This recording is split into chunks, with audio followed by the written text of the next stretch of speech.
Hi, thanks for watching this Amherst alarm tutorial video. My name's Joe, and today we'll be reviewing how to change the batteries in your DMP-1162-W Wireless Smoke heat detector. Before you get started, make sure you contact Amherst Alarms, a monitoring response center, to let them know that you'll be changing the batteries, because this will send a tamper to your panel and to the monitoring response center. Let's get started. This is the DMP-1162-W Wireless Smoke heat detector. It takes two 3-volt CR123A batteries. To get started, you're going to want to turn it clockwise just a little bit until you hear a click, and then remove it from its base plate. Then you're going to pull or push the battery cover in the direction of the arrows and lift it away.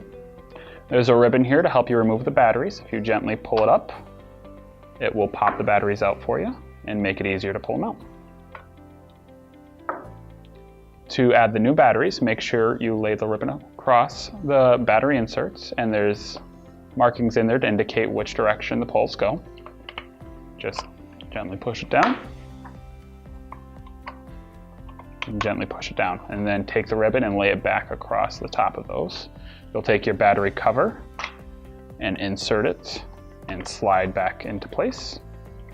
And then you're going to line the arrow that shows on your base plate up with the indicator on the detector, and then turn counterclockwise until it clicks. And that's it. If you have any questions, please call 716-632-4600. Thank you for watching this video.